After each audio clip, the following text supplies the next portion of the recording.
And our final panel promises to be a delightful exploration of India's wine and chocolate odyssey. A journey on culinary fusion. Joining us on this panel are esteemed experts who have carved their niche in the realm of wine and chocolates. Let me introduce the panel. Mr. Sabu Balagopal, founder of the Madras Wine Club, and Vimal Sharma, director and CEO of SMOOR Chocolates. Guiding this fascinating discussion as the moderator is Priya Chetty-Rajagopal, managing partner and founder of MultiversalAdvisory. This panel will delve into the intriguing fusion of wine and chocolate, two indulgent delights that have captivated palates around the world.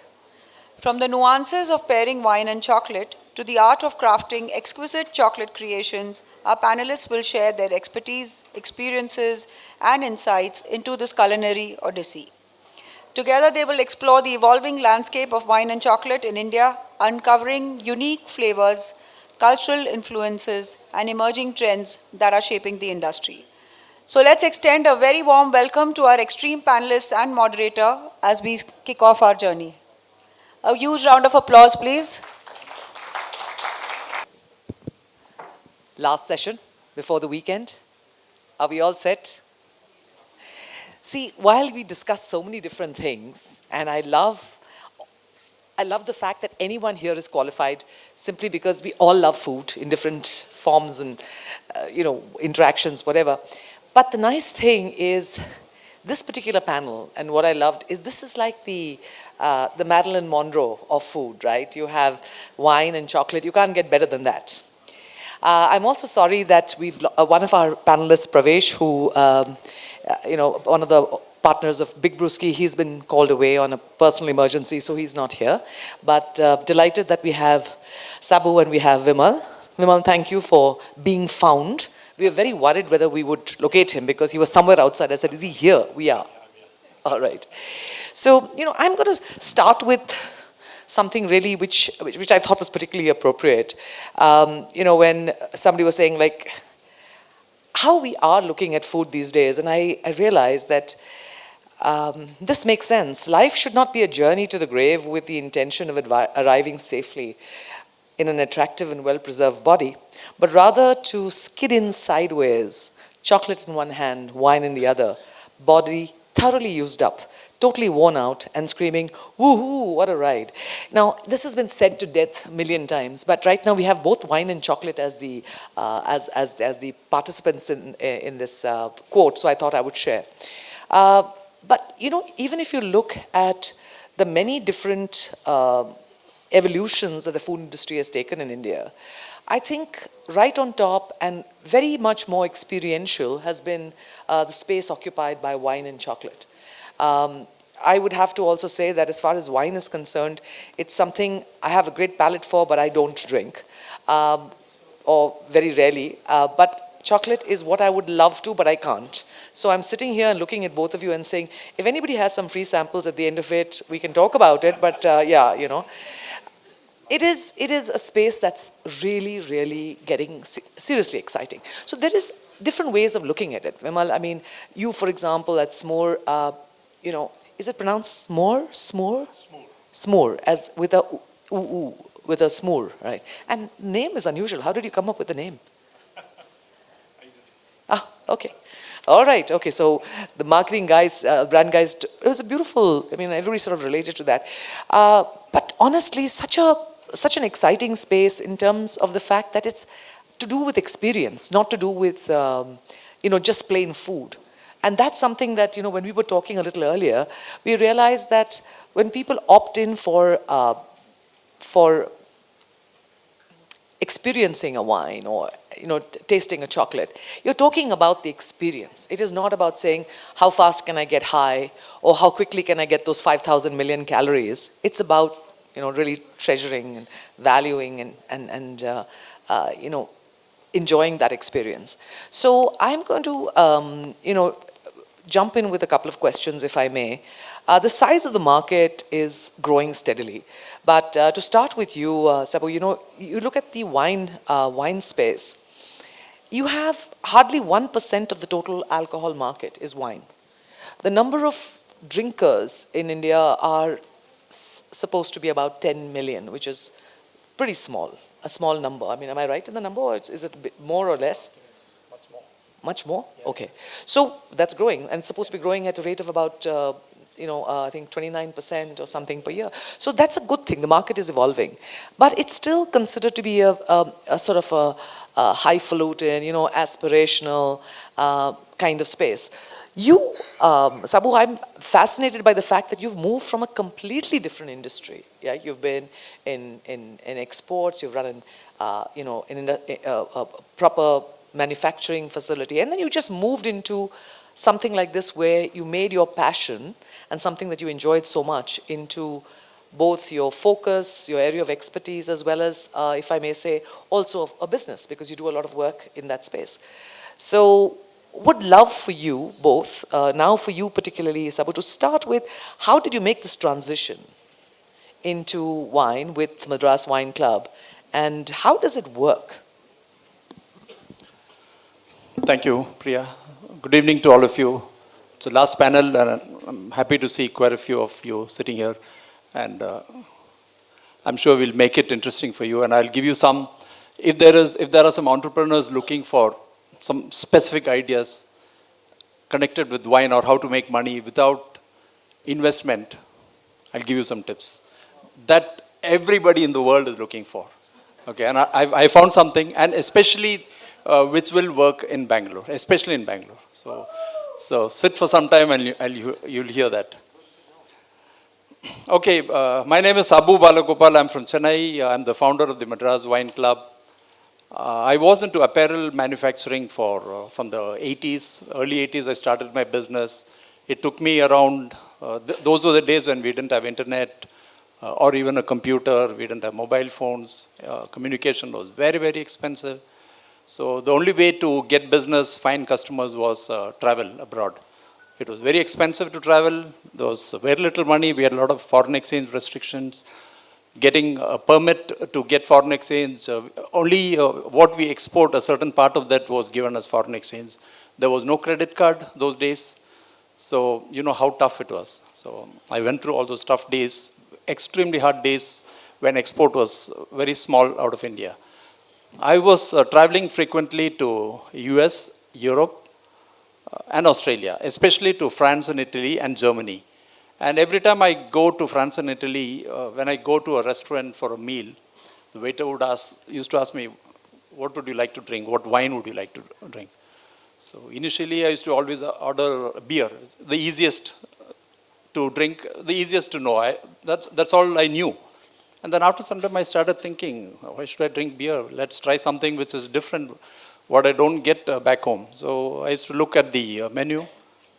I had no clue what to order. Everything was not Greek and Latin, but French and Italian. So I had no idea what to order. So I used to look at the right side and order what was the cheapest.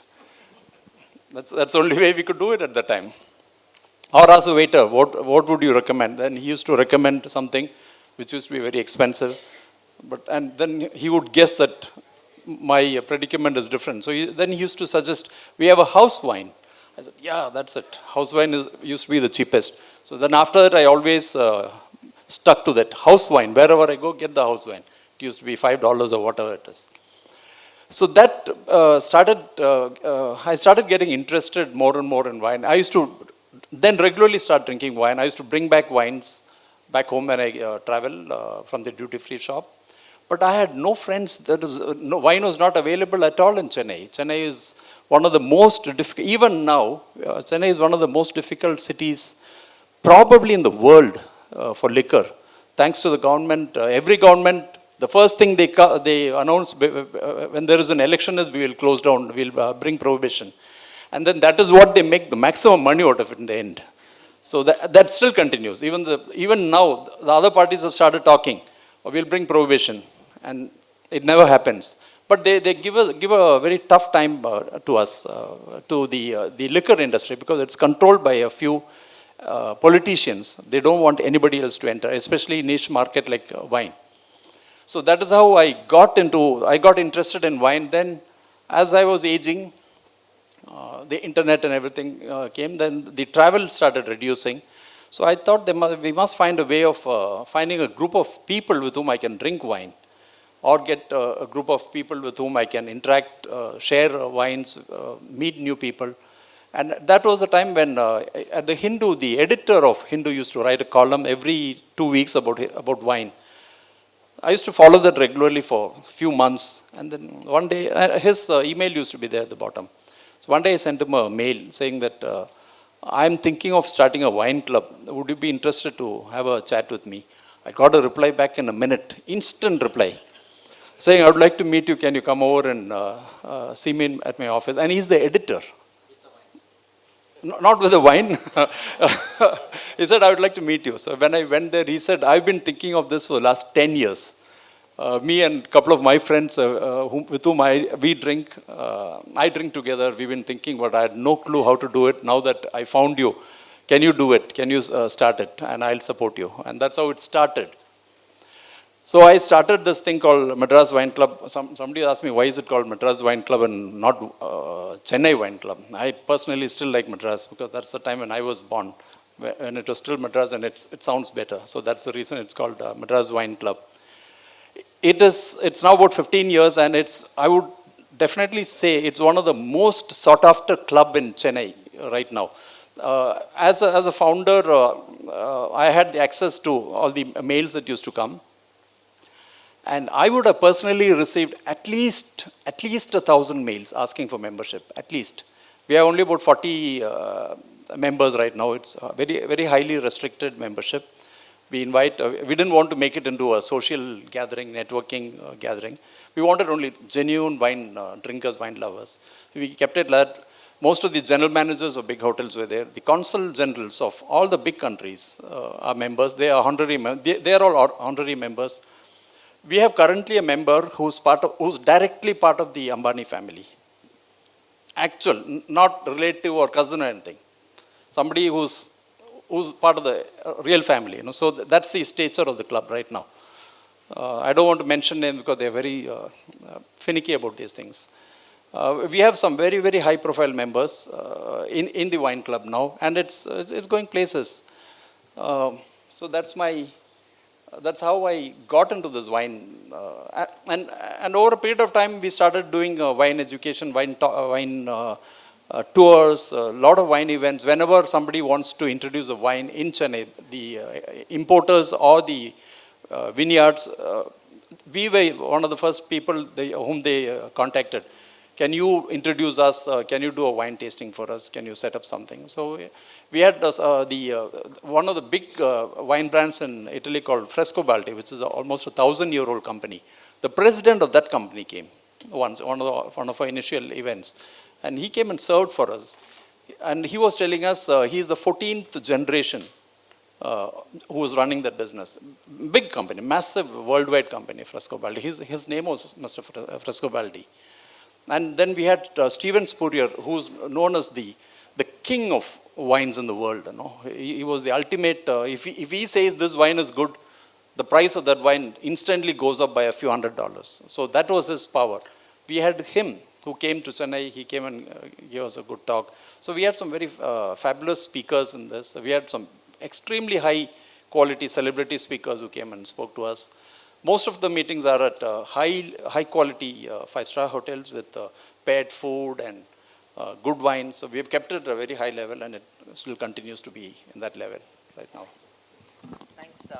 Thanks so much, Sabu. That was nice. And the journey is very interesting because, there's a certain sense of happenstance about it, which is great.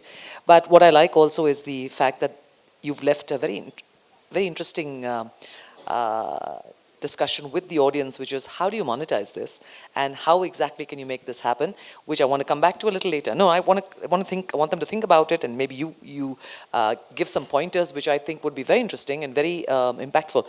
Ikigai is really what we're talking about, doing something that you love, making a difference, and allowing it to be monetized. I mean, I think that's wonderful. I'm also going to leave you with one more thought, which says paneer tikka and what wine, but that's maybe towards the end of the conversation. Vimal, you, with the memory that I have is walking into your store, was it UB City or was it in Nagar, and having the most decadent Belgian dark chocolate that I've had in my life. I must have put on 24 kgs in that one moment, but it was so darn worth it. It was so darn worth it. So you are responsible for so much of ill will I have against you for that one chocolate and so many others. But I'm saying, this also represents sometime a lovely, an indulgence. Both of you represent in some ways that indulgence, that little thing of letting go and being able to sort of give yourself something special. But the industry is a massive one worldwide. The industry is growing very fast in India, and the specialized chocolates are growing as well, and I'd love for you to talk about that. But what I want to specifically ask before you get into those questions is your own journey, Vimal. When we chatted, we weren't able to have a conversation, you were on a flight, but when we chatted, I realized that you have this amazing background. Bangalore is your home reasonably recently. You're a devotee of Sai Baba and you used to come to Puttaparthi, and that's how Bangalore started as a location, and that's how SMOOR started off. But you are originally from Fiji, and you've lived in Australia most of your life. Your kids are still in Australia. And here you are with SMOOR, a brand that we take so much for granted in Bangalore, that we take as our own. Tell us about that journey, about how Vimal just sort of catapulted into this space and started in Bangalore. Thank you. Hi, everyone. Yes, I think Bangalore is home right now. I guess, the brand itself, it was born, raised here. And, today, if you look at it, in the category itself, right, in probably now the brand is about 7+ years old. Probably in this category, we have pretty much a number one, right, in the premium category. Lived, born, raised in a very small, tiny island of Fiji Islands. Still have roots and still have families there. And I guess Australia was something that brought me to further our education. Obviously, that was, the main aim. So generally, we try and get to, abroad to finish our education. Being a country very small, it's a parents' dream that children get degrees and all that. So at that time, the country was a bit unstable.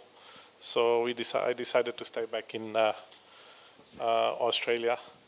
I guess, I've only, all my life have worked for one brand that has probably transitioned into multiple brands, right? So, I've worked for Pepsi through the early age, either in the restaurant business or the snacking or beverage, then escalated into it.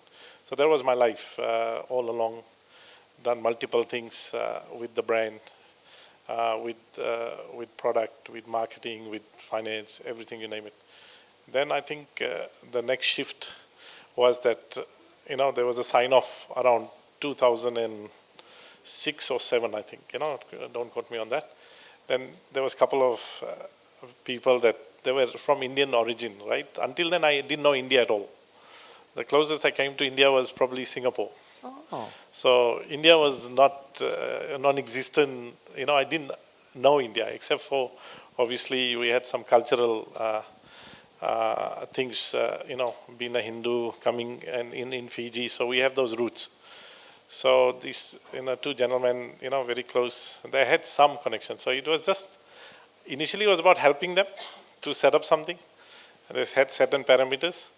So I think 2006-07 brought me here. And I guess at that time was closely monitoring and had what is the next big product, what is the next big line.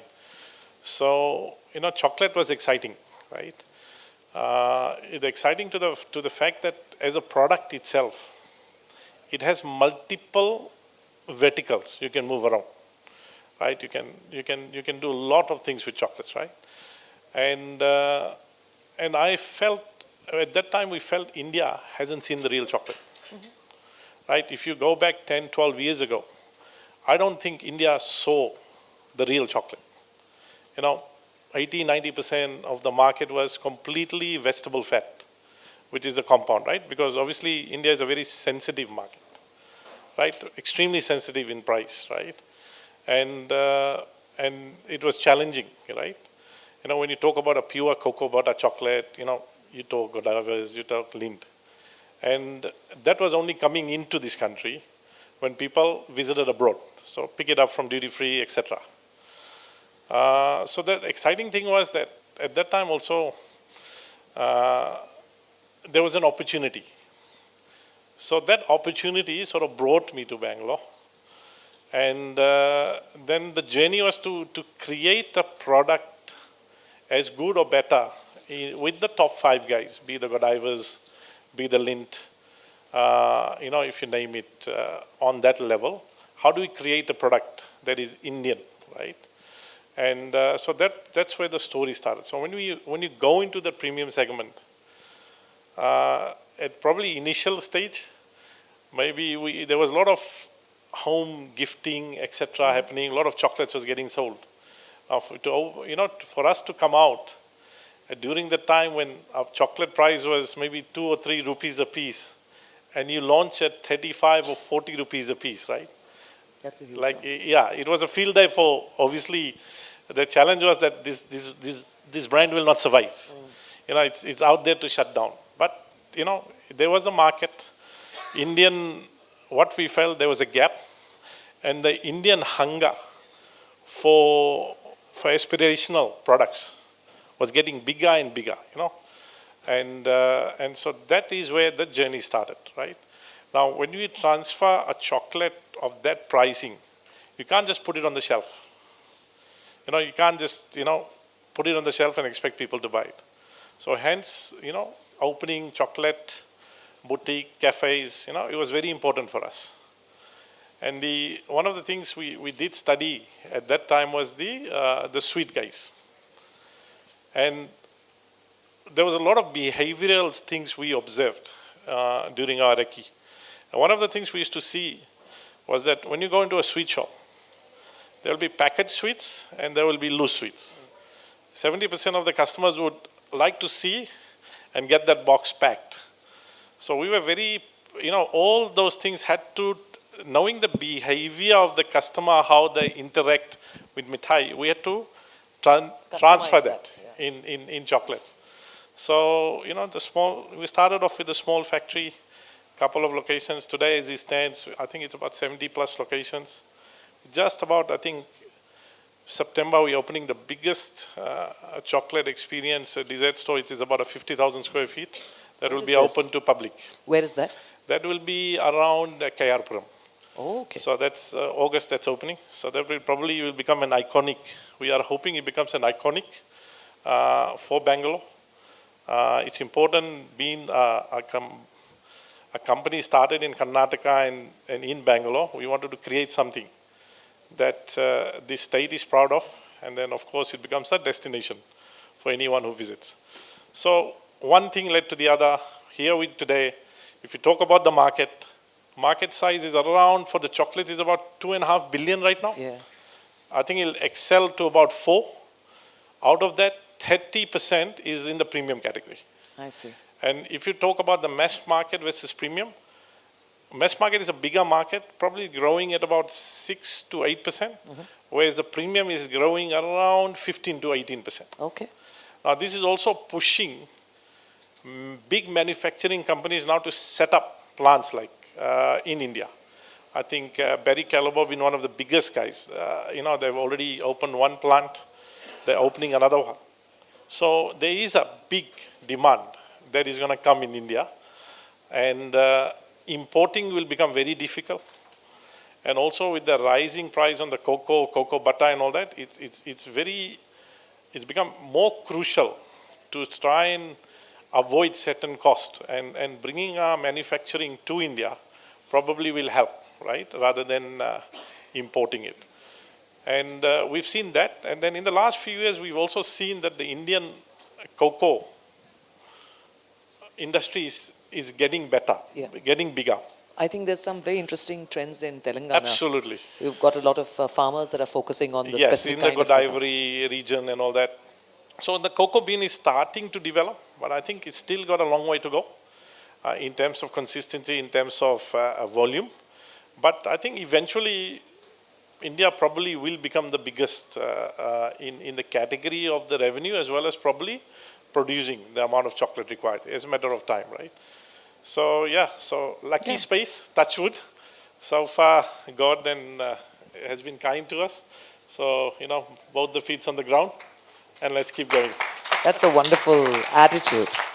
At the end of it, it is so much about hard work, focus, but it is a lot about, how the universe looks out for you.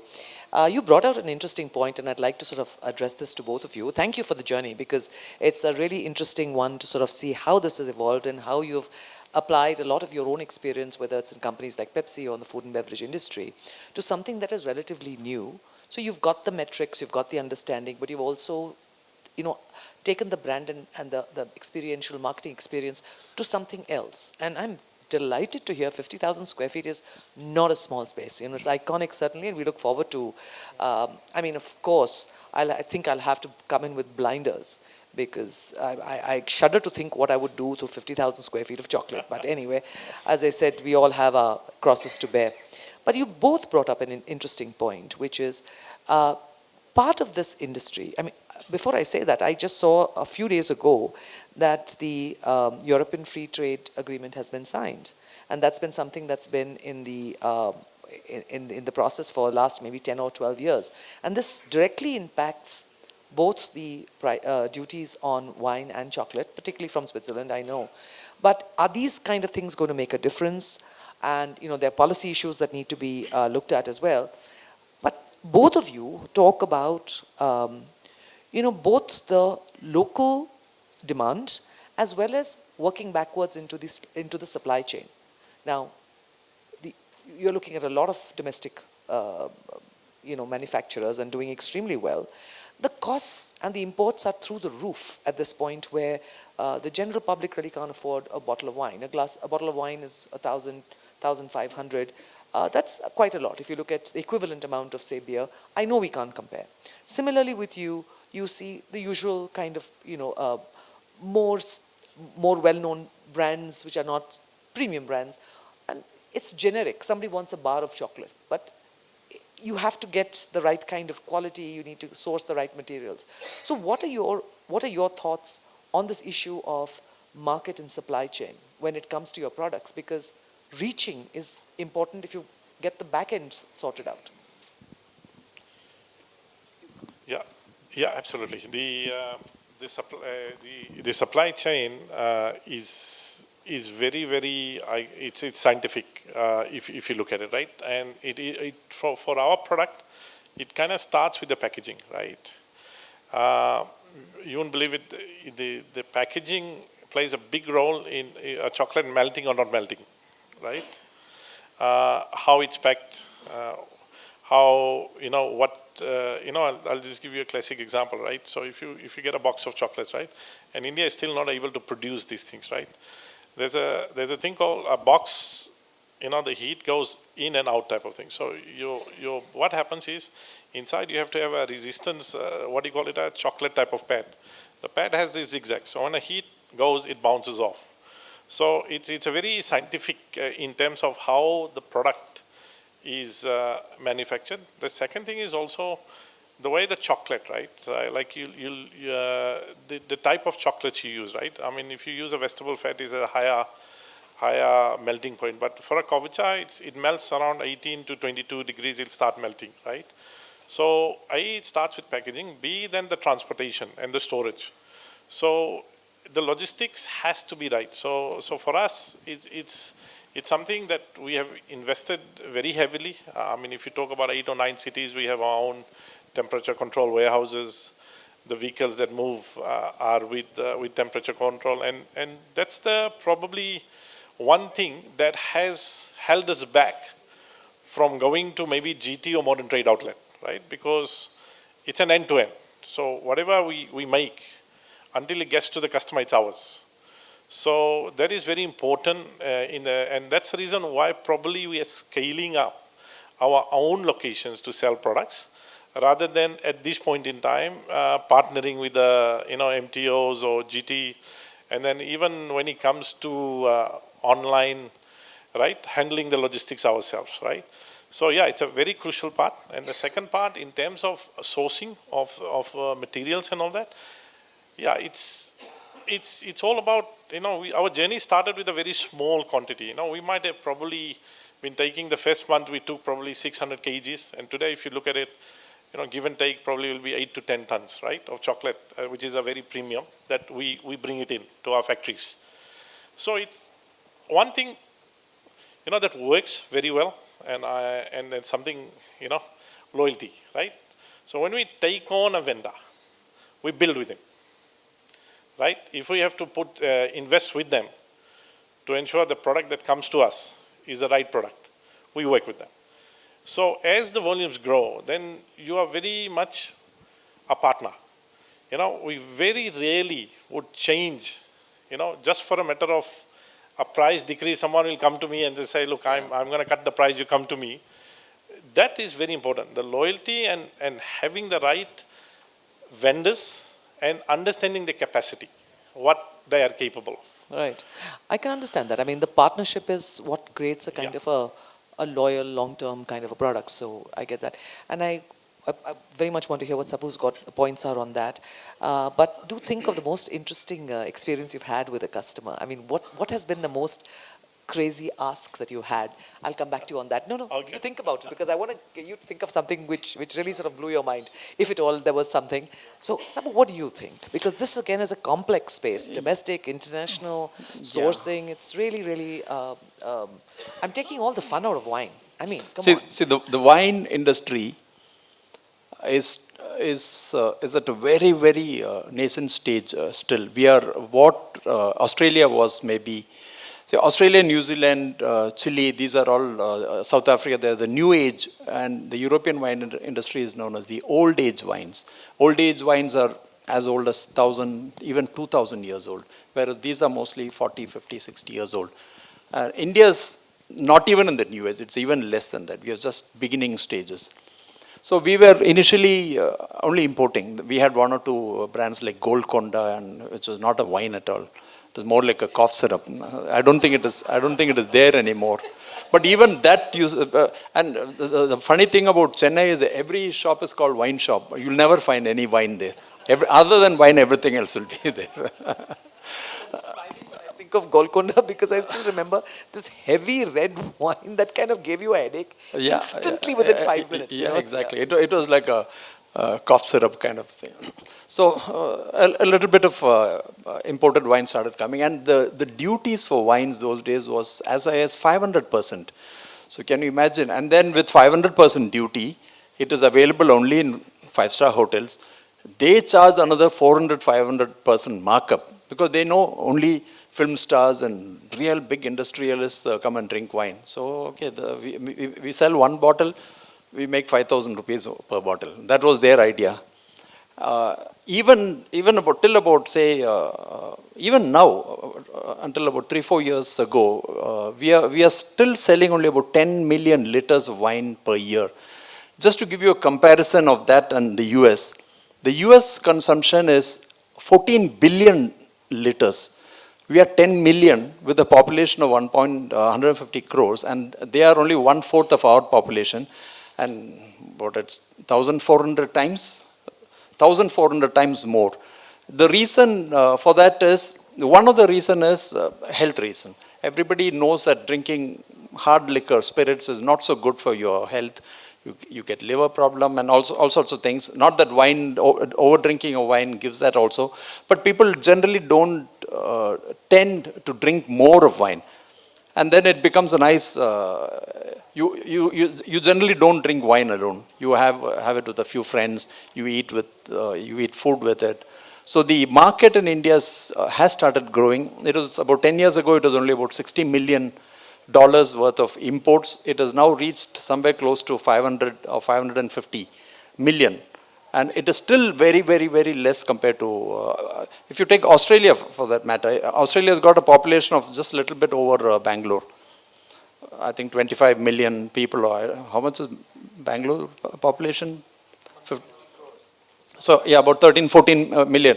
Just the double of our Bangalore population is the entire Australian population. And their consumption is about 10 times more than just for Australia, whereas ours is the whole of India.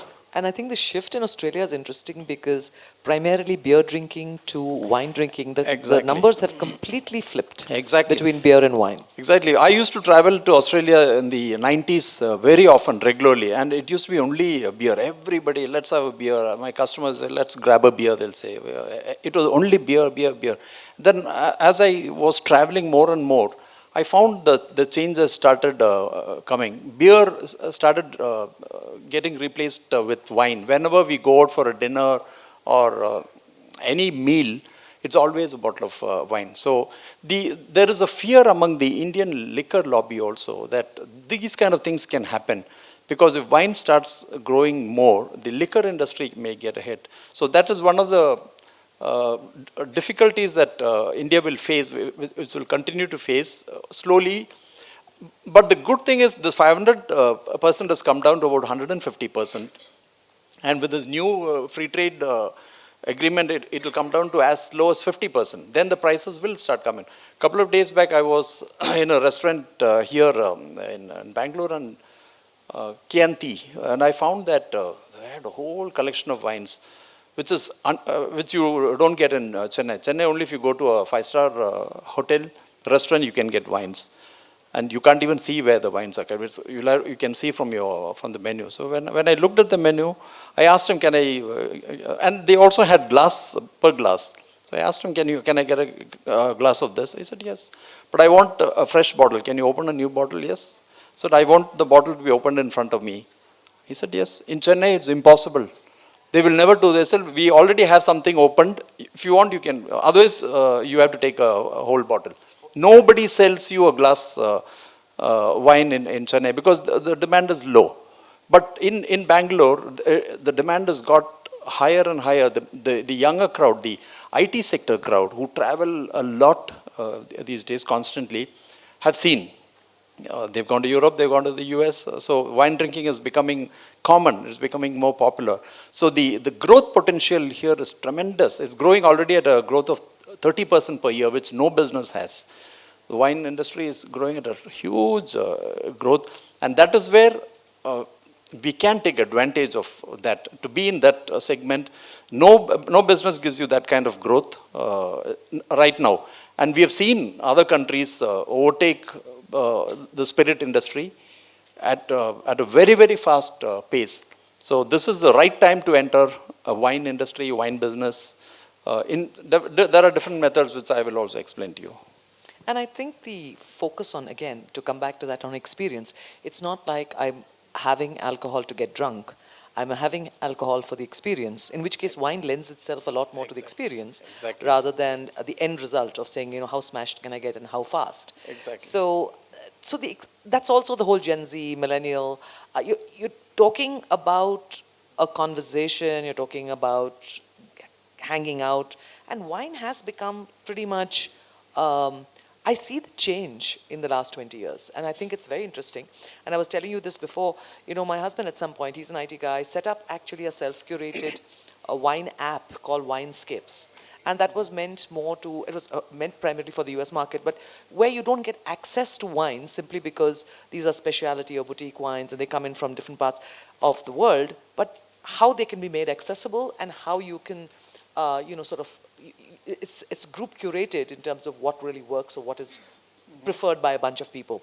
And COVID, of course, made sure it it tanked, but it was interesting for me to watch that and to see the kind of behavior, and the kind of aspirations people had towards wine. So I relate to what you're saying. I'm going to come back to Paneer Tikka, but now you, Vimal.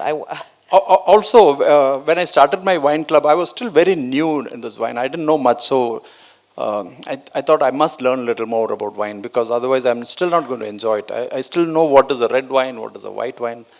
So I did a course, sommelier, a short-term, a regular sommelier course takes about a year or two. But I did a short-term course with a school in Bordeaux called Kafa Formations, and that completely changed everything for me.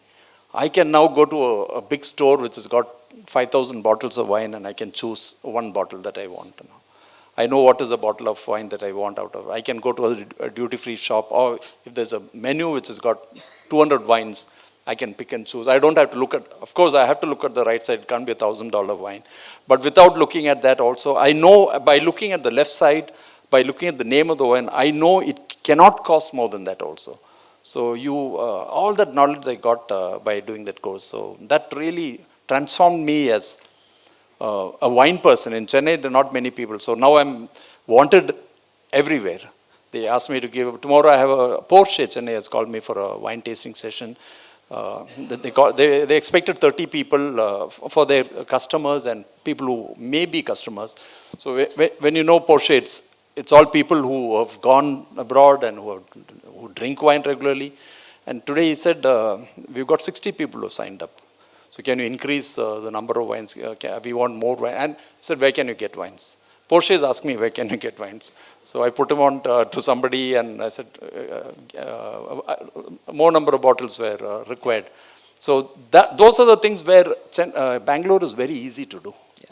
And there's so many other spin-offs, your wine tours, Yeah. the wine pairings. I mean, there's so many things. And restaurants, of course. There's something called Bandra Wine Festival, which started a few years ago. Initially, there used to be 10 people, 15 people, 20 people who used to sign up. Now I understand it's booked 2 years in advance. And they can't take booking because it's become so crowded, it's become very expensive, but still it's booked 2 years in advance.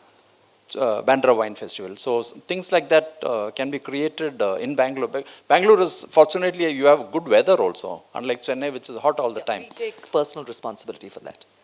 Yeah, the weather is entirely our own invention. It's something that we own and we take great pride in. And you will see the most whinging that happens for Bangalore is March. Why is it so hot? Yeah. I mean, like, we don't have a right. I mean, anything more than just what we can handle, we're dead. This is your, I think, peak summer. Yeah. And this is like almost winter for people from Chennai. So when I come from Chennai, oh, this is nice. This is like normal December weather for us. And but that you can do open air events, which we can't do in Chennai. It has to be only in air-conditioned comfort. It can be only in a hall like this. Whereas you can do an event outside. So easy. And your liquor laws are, especially your wine laws are much easier. So a lot of things can be done using anybody wine. Looking for some ideas, please get together. I think it's interesting because we forget what are the spin-offs that can happen. I'll give you more of that as we come towards it. I don't want anybody to get up and go. I'm also conscious of time because I know that all the sessions have. Can you just tell me how much time we have left? Oh, that's very little. Okay, so we need. Yeah.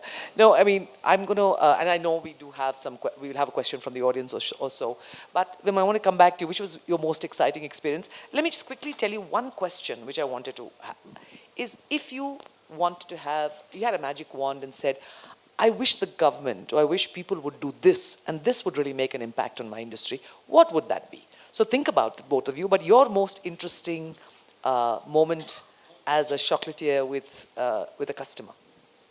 So, Priya, I'm not a chocolatier, but now you tell me. But obviously we have a very phenomenal, people that in the organization. Probably, if I look at it today, and it's our all homegrown guys with a lot of investment we've made with training and all that. So they do a phenomenal job, right? And they can. I feel that these guys can take on the world, right? That's how good they are, right? In terms of craftsmanship, in terms of pairing, in terms of, if you talk about wine and chocolate, you talk about, we did something and it just did not launch, right? At that time, we partnered with UB and we actually went to the point of, if you had the different types of wines you have.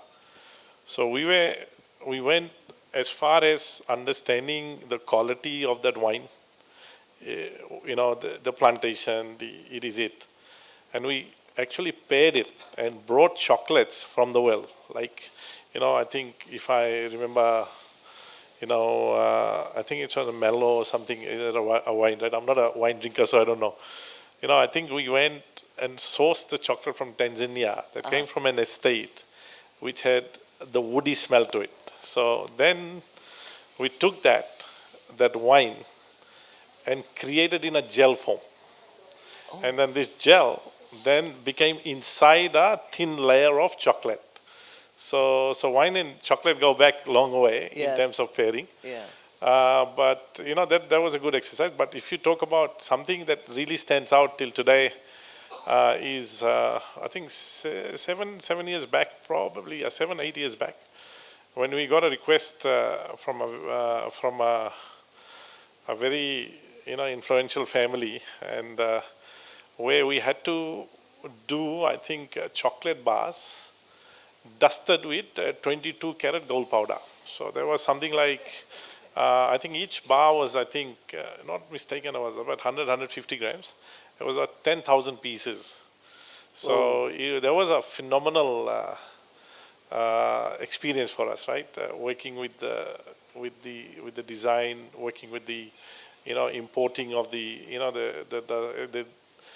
eatable, what do you call it, the 22 karat gold dust powder and the chocolate, how it worked. And then it had to be obviously pushed out to Mumbai from Bangalore, and literally the whole, I think, airline came to pick it up. So it was a phenomenal, that's always stands in my Stands mind. in your mind, yeah. And Well, it sort of took me back to then understand how rich India is, right?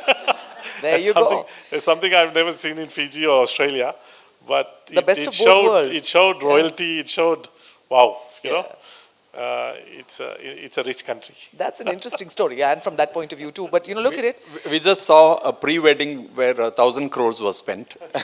Up to now, I have to tell you, I'm so bad with the news, but I keep thinking it was a wedding. So I say, it's still the pre-wedding. Yeah. Oh my God. So, well, anyway, look at the kind of possibilities for the market. So I guess good for them. I'm happy that there's so much money to be spent. But coming back to, this is it. Gold bars and edible chocolate. I mean, what more does anybody want? Oh, awesome. So lovely, I mean, to hear those experiences. And, to come back to, when you look at the wines that we are experiencing in India, pairings are getting to be so interesting. I mean, today there's lovely vegan food, there's so much of choices. So just give me two thoughts at the top of your mind of most common Indian food, and what kind of wines are they paired with? See, most of the time when we think of wines, we think of continental food. Yeah. We don't think about Indian food at all. But I don't know if you know that one of the most common Indian food is biryani. Usually it's beer and biryani because it sounds good, beer and biryani. But beer and biryani is not a combination at all. If you try wine and biryani, it's so different. Also, suppose you even the type of wine, if it's a Ambur mutton biryani, it's more spicy. Then you go with the Shiraz, because the spice in it the wine also has got some spice in it, and it's slightly high in acid, so it will neutralize the fats in it. It becomes healthy. Beer is making it more unhealthy, whereas wine will cut down all the fats in it. It digests better. Whereas a North Indian biryani like the Awadh biryani, which is more intense in flavors but less spicy, you can have something like a rosé, which also has very high, beautiful flavors. Also very nicely, very balanced acidic. So for the same biryani, different types of biryani, you can have different kind of wine. And the other common thing is tandoori chicken.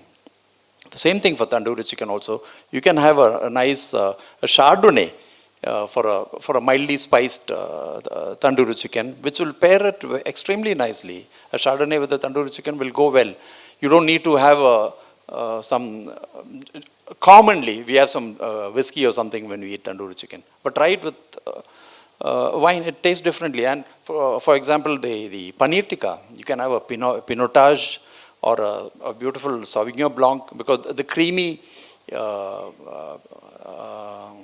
the texture of the paneer tikka will go very well with a nice Sauvignon Blanc also, which is also high, it's very fruity flavor. So with the fruity and the creamy, it makes it a very good combination. Mushroom goes very well with Chardonnay, because Chardonnay also goes well with meat, like chicken or even fish. But mushroom is also slightly meaty in terms of the how it tastes or feels. So these are some of the things that we can always try different things. We have to start thinking out of the box. How can we pair? And there are so many kinds of Indian food that we can pair with. The Riesling will go very beautifully with the Alipi fish curry, the fish moily, as they say. With Riesling is one of the finest pairings that you can do. So and you're talking about the Kerala stew with what? Yeah, you can do. Generally there's a general saying that white wine for fish and chicken and red wine for meats. It need not be for the chicken, for example. If you go to if you have an Andhra chicken, you can't have wine with it at all because it becomes too spicy. The spices in it will kill all the taste buds. So preferably you cannot have. But if you have a slightly milder version of chicken curry, you can pair it with a Chardonnay, and also with if it is still lighter, you can pair it with Riesling. Riesling makes it it's a slightly sweet wine. So when it's for example, this stew is also they add a little bit of sugar onto that stew, so it's slightly sweet. So with the Riesling, it becomes a beautiful pairing. So you can have lots of. So this also becomes a conversation point in dinner when you sit with a group of say 10 people. You order 3 different 4 wines, and then you can say, okay, this tastes better, rather than have one bottle of single malt or vodka. Wine becomes a fantastic conversation point. You can discuss 2 hours or 3 hours of dinner with just a few bottles of wine. That's true. I hear that. And how hungry are all of you guys? I am. I mean, with all the discussion of the tikkas and which Riesling, etc. Yeah. I hope dinner comes along sooner than later. And talking about dinner, I know we're going closer to our time, but please keep whatever thoughts you'd like to share at the end of the conversation. I just want to say thank you very much, but I want to get a couple of questions, if I may. No, I want to also, I said I will share some information about how you can do. I'll just take a few minutes. See, in Bangalore, there's a huge opportunity for wine clubs. There is already a Bangalore Wine Club. But Bangalore is such a big city, and driving, nobody wants to drive anywhere out. You want to be in your area. For example, if you're in Jayanagar or Indranagar or Sarjapur, everything is in different areas. So you have an opportunity to form wine clubs in different areas, and you can do it online. You don't have to have a wine club like what I did. This was for passion with just 40 people. You can do a community wine club. You can make it big. You can take 1,000 people, 2,000 people, charge them 500 rupees as a basic membership. So 1,000 people into 500, you start getting a fairly decent corpus, and everything is done online. Then you start inviting people, let's have a dinner today. You get, getting wine here is very, very, very easy. You get a few wine, collaborate with some hotel saying we want to do a wine dinner. What wine can you give? What pairing can you do? Call a few people. It becomes a networking event for people who don't know each other. And you will find it very interesting that so many people would like to meet other people who are wine drinkers or even otherwise. There are so many people who come from other states here who are living in Bangalore who would like to meet other people. Every day they are sitting in one of their flats or in a paying guest accommodation. They would like to come out and meet. And the cost in Bangalore is much lower than most of the other places. So it is possible to create number of wine clubs and then start doing more and more wine events. Like you can have a wine party. And slowly you'll find the Indian wine companies would like to sponsor you also. Fratelli, Sula, Grover is right here. So all those kind of people would be interested to sponsor you because they want to increase their sales. The hotels will start wanting to call you because you're going to give them business for their food and their wines. So you after a period of time, you'll be so much wanted. I have a friend here who's got a single malt activity club, it's called. his aim is to get 500,000 people as members. He says, I've already got 50,000 people. He's only 33 years old. And he says, now when I do an event for a corporate, I'm beginning to get called in various places. He's got a good collection of single malt, also that he brings wherever he travels, or he gets it, when others travel, he tells them to bring some special single malt. He says he's charging 2 lakhs to 3 lakhs per event for an evening. He says, my expense would be about 25,000 rupees for a, because unlike wine, single malt is all given in small shots. He has made beautiful packed glasses, 3 short glasses also, which can also be bought. He's selling that also. So he's already got 50,000 people. His aim is 500,000 people. And if you have a customer base of 500,000 people, there'll be so many people who will want to buy you out at some point of time. No? So say I have 500,000. Lots of opportunities here, Yeah, Sabu. I mean, so, I think yeah. it's really interesting. I didn't know that. Yeah, I like the idea of a community, space, and I also like the idea of trying to create online communities where you can leverage that for so many other things. So great ideas. Yeah, 500,000 people you have 500,000 people in your club. You can sell a whole lot of things there, and there'll be so many people who will be wanting to approach you for advertisements in that. So, and what is your investment? Nothing. You have to just form an online portal and then keep advertising. Use Facebook, Instagram, things like that. No, it'll just keep going. So it's a great. This is what I said about a great idea, where without much of an investment, you can create a wonder in a matter of few years. It can be phenomenal business. You could be making huge amount of money. Especially in Bangalore. This won't work in Chennai because Chennai is all the time under the eyes of the police and all. But here it's much more easier. And plus the weather. You have a fantastic weather. You can do outdoor Thank you very events. much. Yeah. Absolutely. I take full responsibility once again. This is a personal, success of ours, and we guard it zealously. Now, guys, over to you for a couple of questions, if you do. Any questions from you? Anything you would like to ask Sabu or Vimal?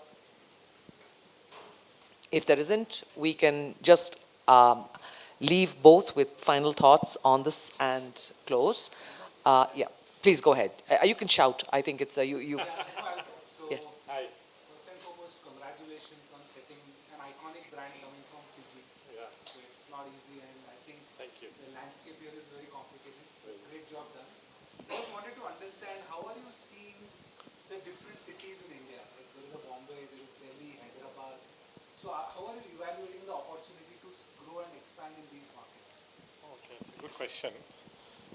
So I think Bangalore, now it's just about organic growth and few locations. Mumbai, we already have close to 15 outlets. So one thing we found, I'll give you certain examples of the cities where we are right now sort of taking the expansion, right?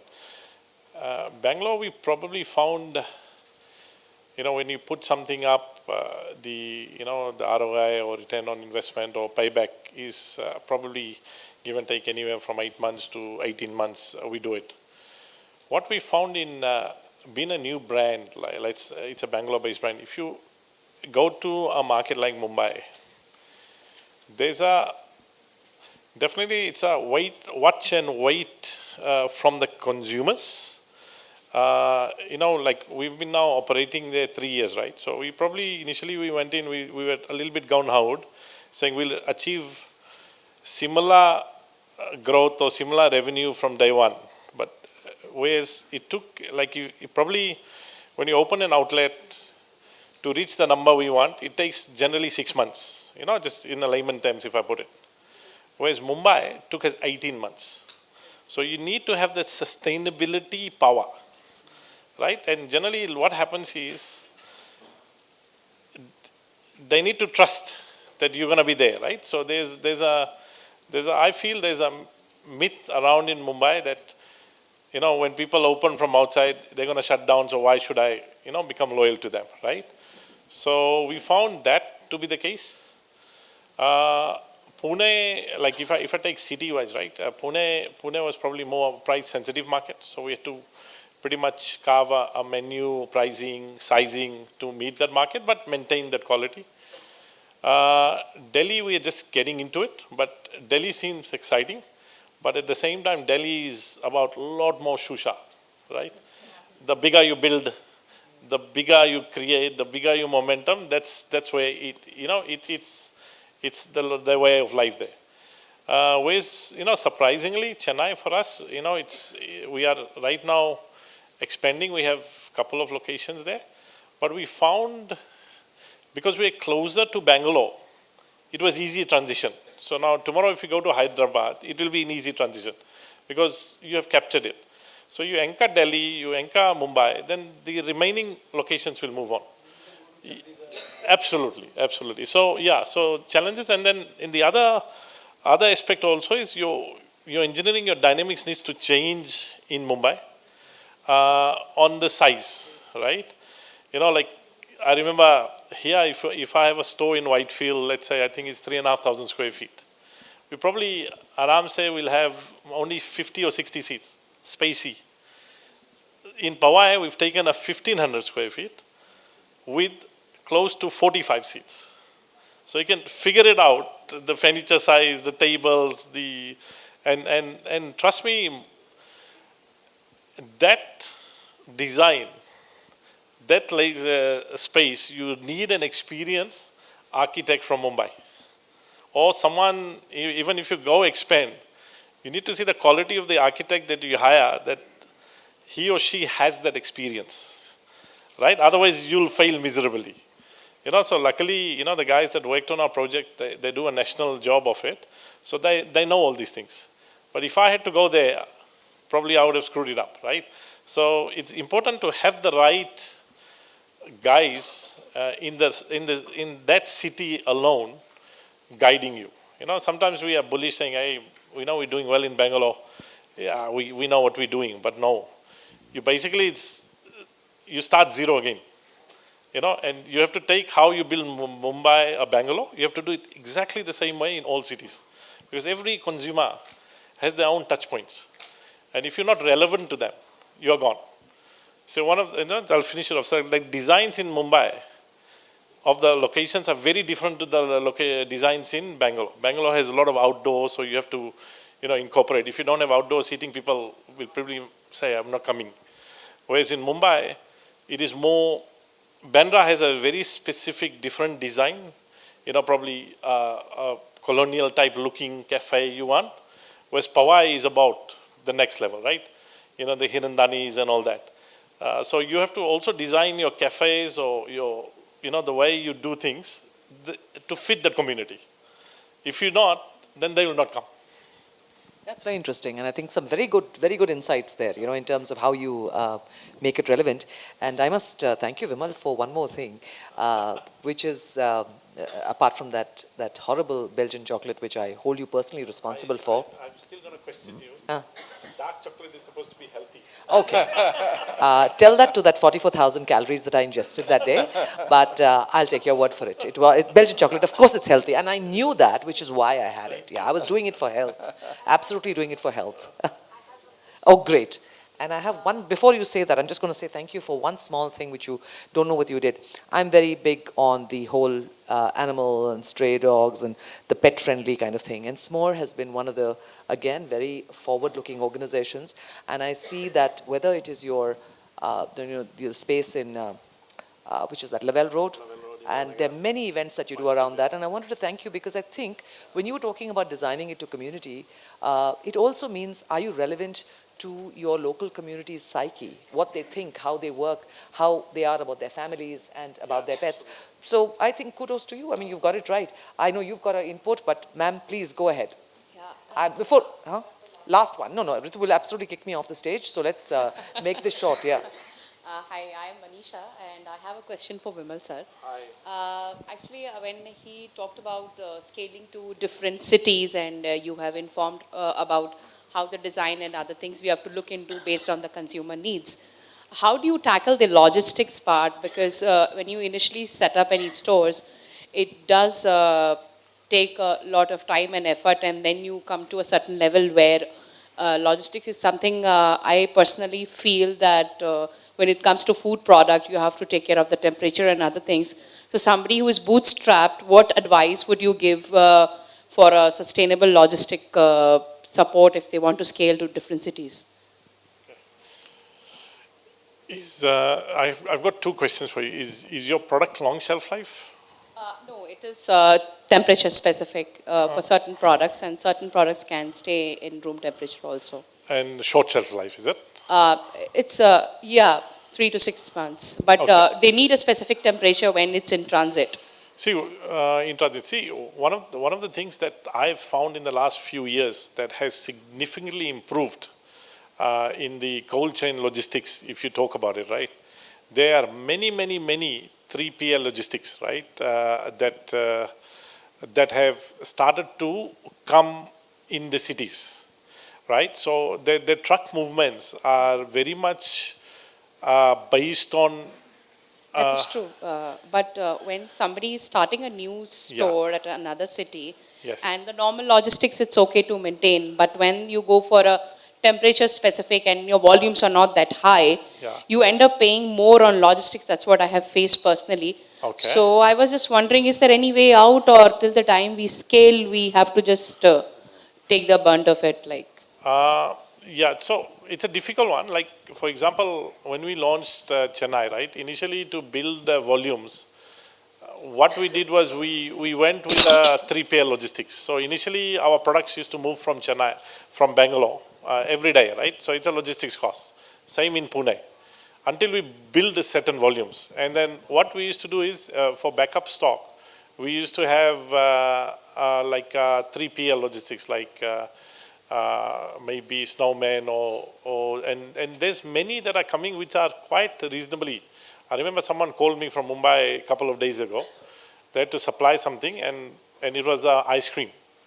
And you know, these big guys, we work with a company. So I connected with them and it turned out to be they were half the price and they were much more reasonable. So there's a lot of these are popping up. You can find that. Like, for example, as an organization, we have all these DCs right now across 6-7 cities. We also give it to startups. So if they need support, we have big AC rooms, right? So generally we give them saying, you can take this space. So there's many companies are like that. But yeah, you're right. This is the way you have to reduce the cost. You just build network. Meet people and we do have space, right? Like I know in Delhi we have in Pune, right? We have plenty of space, right? Your stock comes in, you take it out, no problems. So once you build the network, you'll get that support. But yeah, ultimately you have to build the volumes. If you don't build the volumes and set the local thing, it'll become very difficult. Thanks so much. So I'd like to thank TAI Bangalore, TAI Coimbatore, specifically Ranjana for inviting me here, and all of you for staying back so late. And I hope you had a good session, and the opportunity that we had to share some of the information and knowledge that we have, and Priya for being a great moderator. Once again, thank you all, and I'd like to thank my daughter who took half a day off from her work and she came to see me. She lives in Bangalore, I live in Chennai. So thank you all. I leave it to close. I know this Thank is you. the last session. Have fun and have a great weekend. Thank you. Build The the good weather knowledge of that you will be Bangalore. listening to. Can I request Ms. Ritu Sharma, the Executive Director of TAI Bangalore, to kindly hand over a token of our love to the three speakers. And the audience, like Sabu tempted you with business ideas, I have to tempt you with the last lucky draw. So there are 10 more lucky draws left. So stay till I give the vote of thanks. Thank you, Vimal. Thank you. Thanks a lot. Thank you. Pleasure.